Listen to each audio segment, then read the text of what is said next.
Alerte rouge, remaniement sous tension.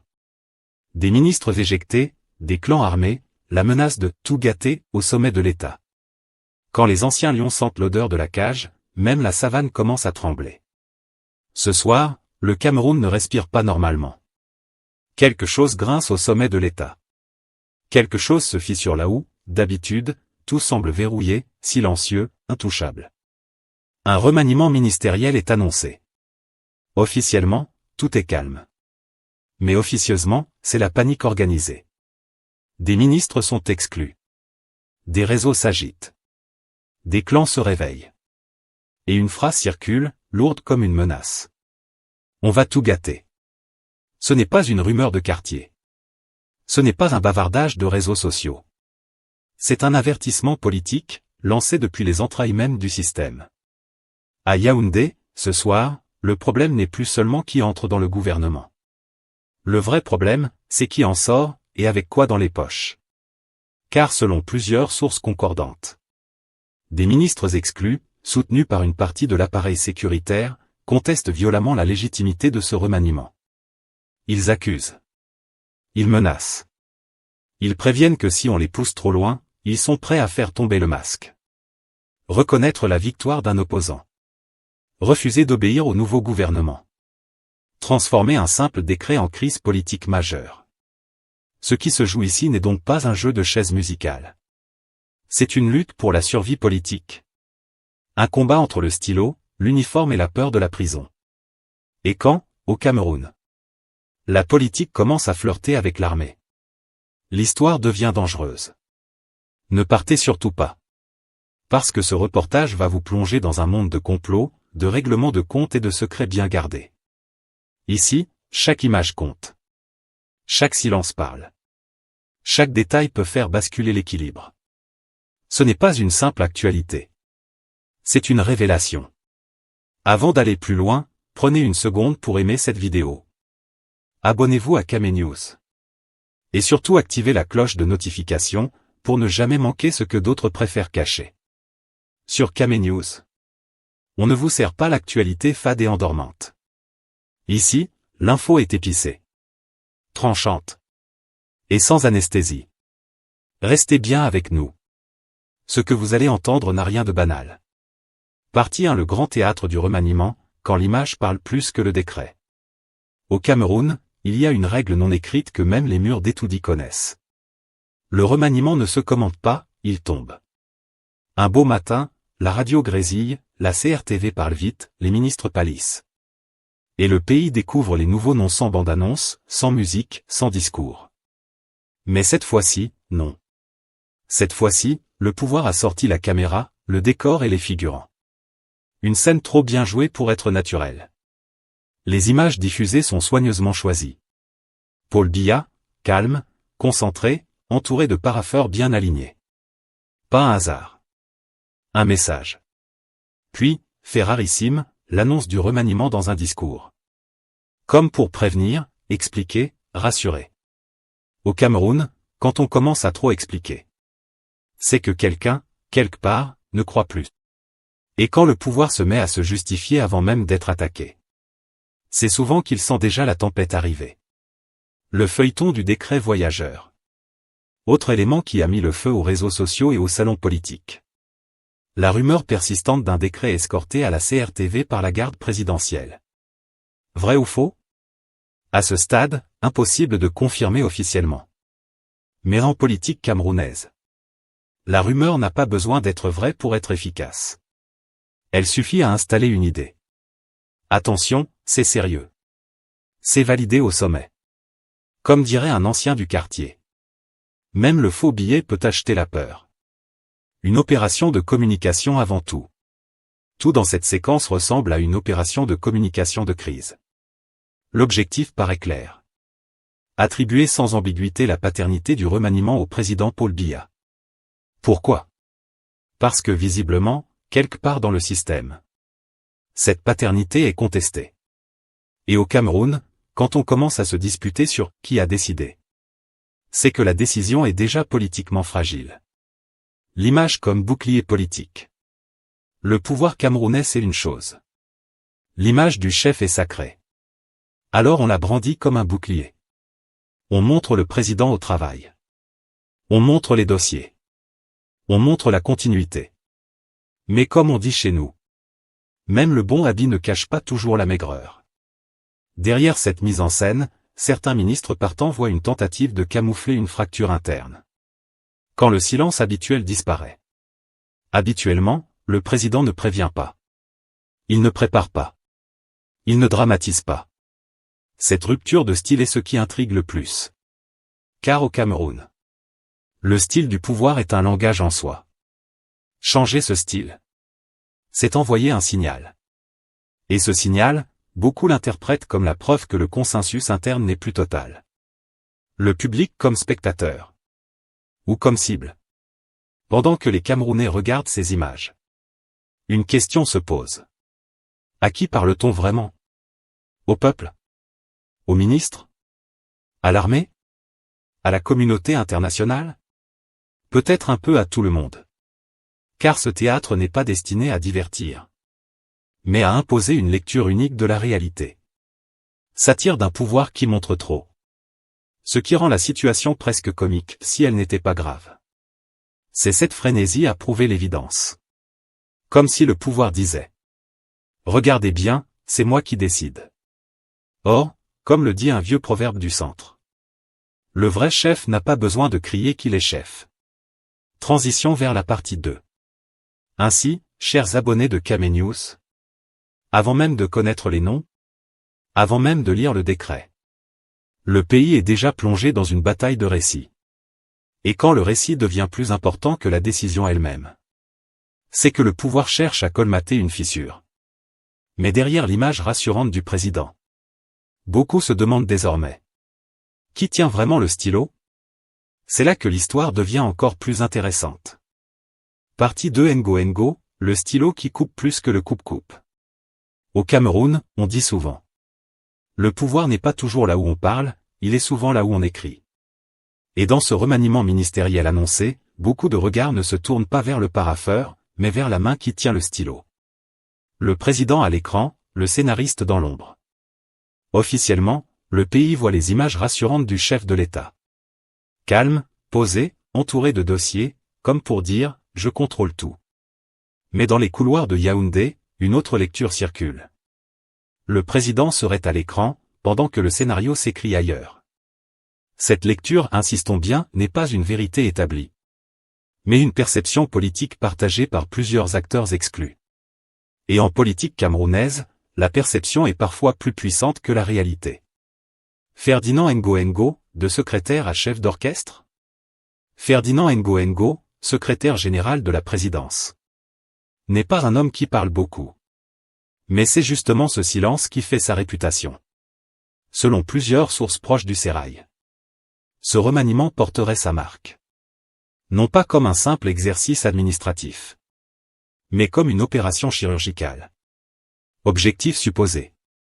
Éliminer politiquement ceux qui ne marchent plus au pas. Au Cameroun, quand on dit « il ne marche plus », ce n'est pas une question de santé, c'est une question de loyauté. Couper des têtes sans faire de bruit.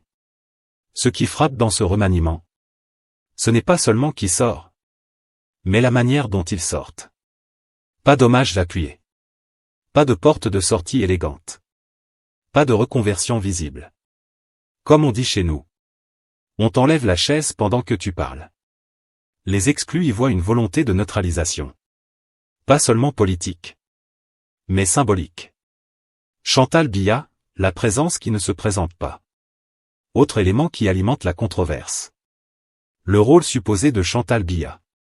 Attention, là encore. Rien n'est officiellement prouvé. Mais en politique camerounaise, ce qui se murmure compte parfois autant que ce qui se démontre. Les ministres exclus parlent d'un « cercle rapproché », où certaines décisions stratégiques seraient validées, voire encouragées. Dans ce cercle, le silence est une arme. La proximité, un pouvoir. Le maintien de Ngo, le signal qui fait mal. S'il y a un élément qui a mis le feu aux poudres, c'est bien le maintien annoncé de Ferdinand Ngo à son poste. Pour les exclus, le message est brutal. Le problème, ce n'est pas le système, Le problème, c'est vous. Dans un contexte où certains espéraient une redistribution plus large. Cette décision est interprétée comme un verrouillage du pouvoir. Comme on dit au quartier. Quand le gardien change tous les locataires sauf lui-même, il y a problème. Un remaniement comme outil de domination. Ce remaniement, vu sous cet angle, n'est plus une simple réorganisation gouvernementale. Il devient un instrument de discipline interne. Un message envoyé aux hésitants. Une mise en garde aux ambitieux. Regardez ce qui arrive à ceux qui lèvent la tête. Et dans un système où la longévité est une valeur cardinale. Ce message fait toujours mouche. Satire amère d'un système qui se protège. Ce qui rend la situation presque tragiquement satirique. C'est que ce jeu se déroule sous couvert de normalité républicaine.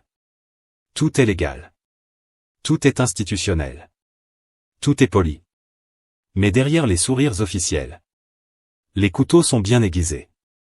Comme dirait un vieux sage du Mundi. Quand on te sert le plat avec trop de sourire, regarde bien ce qu'il y a dedans. Transition vers la partie 3.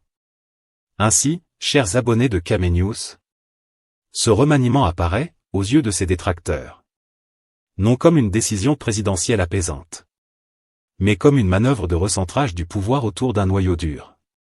Et lorsque ce noyau dur commence à exclure, les exclus cherchent toujours ailleurs des appuis. C'est là que l'histoire commence à quitter les bureaux climatisés. Pour flirter dangereusement avec l'uniforme. La suite, vous la connaissez. Partie 3. Quand la politique commence à parler le langage de l'uniforme. Au Cameroun, il y a un dicton que les politiciens connaissent mieux que l'hymne national. La politique se discute, mais l'armée, elle, se murmure. Et lorsque, dans une affaire de remaniement ministériel, le mot « armée » commence à circuler, ce n'est jamais pour décorer le discours.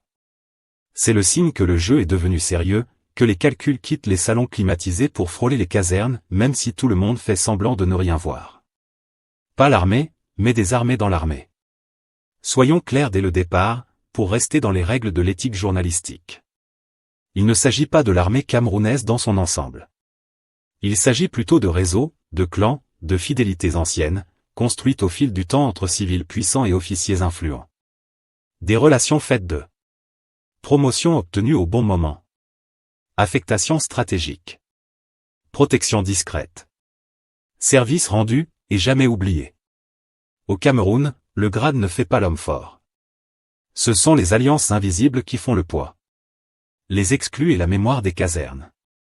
Les ministres aujourd'hui exclus ou annoncés comme tels ne sont pas des novices.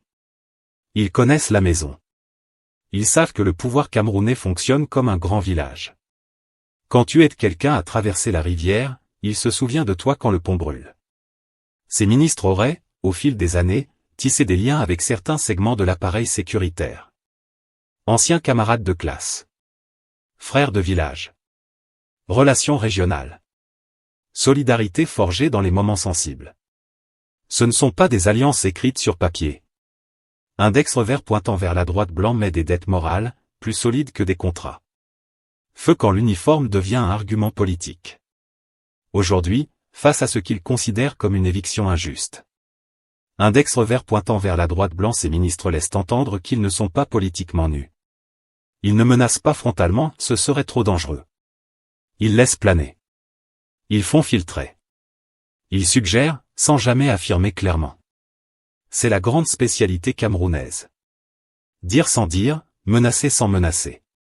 Le message subliminal est limpide. Nous ne sommes pas seuls. Si vous poussez trop fort, ça peut déraper.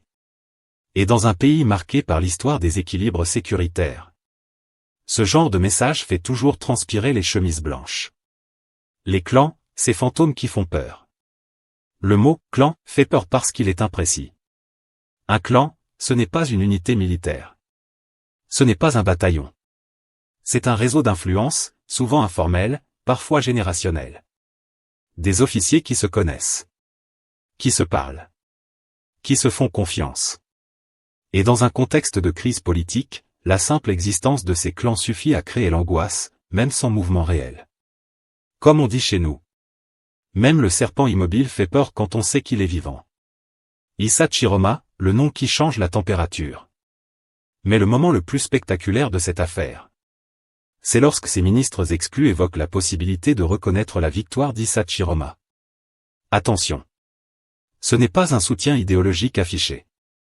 C'est un levier politique. Ils savent que dans le contexte camerounais, ce simple nom suffit à électriser le débat, à inquiéter, à rappeler que le consensus au sommet est fragile. C'est une manière de dire: nous avons encore une carte à jouer, et elle peut faire très mal. Une stratégie du flou bien calculée. Ce qui frappe dans cette séquence, c'est le choix délibéré du flou. Pas de communiqué officiel. Pas de déclaration filmée. Pas de conférence de presse. Seulement des fuites, des messages indirects, des signaux envoyés aux bonnes oreilles.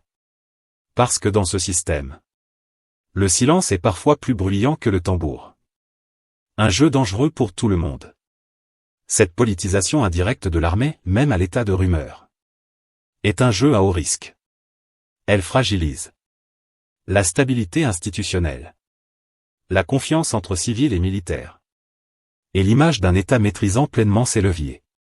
Mais pour les exclus, le risque est calculé. Ils savent qu'ils marchent sur une corde raide. Mais ils estiment que le vide politique est plus dangereux que le vertige. Transition vers la partie 4. Ainsi, chers abonnés de Kame News, avant même que la justice n'entre en scène, avant même que les dossiers ne parlent, la crise s'est déjà déplacée du politique vers le sécuritaire, transformant un simple remaniement en partie d'échec à plusieurs niveaux. Et quand l'uniforme commence à être évoqué dans les disputes politiques, ce n'est jamais anodin. Restez avec nous, car la suite est encore plus révélatrice. Partie 4. Quand la peur de la prison devient un programme politique. Au Cameroun, il y a une vérité que tout le monde connaît, mais que personne n'ose dire à voix haute. La chute politique commence toujours par un dossier poussiéreux. Et c'est précisément cette peur-là qui hante aujourd'hui les ministres exclus du gouvernement annoncé. Car ici, quitter le gouvernement, ce n'est pas seulement perdre le fauteuil, le chauffeur, le gyrophare et les voyages en classe à faire. Non. Quitter le gouvernement, c'est perdre le parapluie. Et au Cameroun, quand la pluie commence à tomber sans parapluie, même les habits en tissu hollandais deviennent transparents. Le dossier, cet animal qui ne meurt jamais. Dans les couloirs du pouvoir, on le dit à demi-mot. Quand tu es dedans, ton dossier dort. Quand tu sors, il se réveille. Les ministres partants savent que personne ne passe des années au sommet de l'État sans laisser des traces. Marchés publics, signatures d'urgence, décisions administratives, ordres verbaux, notes classées, confidentielles défense. Tout ça, ce sont des graines de prison qui attendent seulement la saison des pluies. Et selon plusieurs sources politiques, la crainte principale des exclus, ce n'est pas la perte d'influence. C'est la perspective de voir leur propre signature devenir des preuves à charge. Le ministère de la Justice, cette maison qui fait trembler. Dans cette affaire, un détail fait transpirer plus que le soleil de Garoua à midi. La possible nomination d'un ministre de la Justice perçu comme proche du secrétariat général de la présidence. Pour les exclus, le message est clair, même s'il n'est écrit nulle part. Vous partez, mais vos dossiers restent. Et au Cameroun, la justice ne court jamais. Elle attend. Elle attend le moment opportun, le contexte politique favorable, le silence médiatique. Puis elle frappe, lentement, méthodiquement, comme le boa qui serre sans faire de bruit. Voilà pourquoi certains ministres partants ne parlent plus de politique, mais de survie personnelle. De la peur à la révolte, la psychologie des exclus. Face à cette menace, deux choix s'offrent à eux. Se taire, rentrer au village, faire semblant de cultiver le cacao. En espérant que le dossier dorme encore. Faire du bruit, du très grand bruit. Pour rendre toute poursuite politiquement coûteuse. Et manifestement, certains ont choisi la deuxième option. Menacer de ne pas reconnaître le nouveau gouvernement. Agiter la possibilité de reconnaître la victoire d'un opposant. Laisser entendre que si on touche à un seul d'entre eux, la digue va céder. C'est une stratégie bien camerounaise. Si tu veux m'attraper seul, je crie pour que tout le quartier sorte. Quand la politique s'accroche à l'uniforme. Mais ce qui rend cette peur encore plus dangereuse, c'est qu'elle ne reste pas confinée au salon politique. Certains exclus savent qu'ils ne peuvent pas lutter seuls. Alors ils rappellent de vieilles solidarités. Camarades de promotion. Liens régionaux. Fraternité silencieuse construite au fil des années. Attention. Il ne s'agit pas de l'armée dans son ensemble, mais de clans, de réseaux, de fidélité personnelle. Et quand la peur de la prison rencontre l'uniforme, la politique devient une matière inflammable. Si on tombe ensemble. C'est ici que la satire devient presque tragique. Car dans ce jeu dangereux, les exclus ne disent pas « Nous sommes innocents ». Ils disent plutôt « Si vous ouvrez nos dossiers, vous allez en ouvrir d'autres ». Autrement dit, le chantage par la vérité partagée. C'est la logique du « tout le monde a mangé », donc personne ne doit vomir seul. Et cette logique, dans un système aussi ancien et complexe, fait très peur. Une république otage de ses propres secrets. Au final, cette partie du feuilleton révèle une chose essentielle. Le Cameroun n'est pas seulement confronté à une crise politique, mais à une crise de confiance interne au système. Un système où on ne quitte pas le pouvoir sereinement. On redoute plus la justice que l'opposition.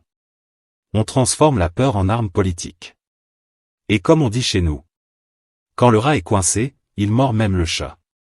Transition idéale vers la conclusion. Alors, chers abonnés de Kame News, cette peur de la prison va-t-elle calmer les esprits? Ou au contraire précipiter l'explosion que tout le monde redoute mais que personne ne veut assumer? La parole est à vous. Conclusion: le calme avant la tempête? Chers abonnés de Kame News, ce que nous vivons aujourd'hui n'est pas un simple remaniement. C'est une bataille de survie au sommet de l'État. Un bras de fer entre le stylo, l'uniforme et la peur de la prison. Question finale pour vous. Ce gouvernement tiendra-t-il face aux menaces internes? Sommes-nous à l'aube d'une implosion silencieuse du système? Dites-le nous en commentaire. Likez la vidéo si vous pensez que les Camerounais méritent la vérité. Abonnez-vous à Kame News, la chaîne qui éclaire quand les autres éteignent. Ici, on ne gâche pas l'info, on la révèle. À très bientôt pour un nouveau décryptage explosif.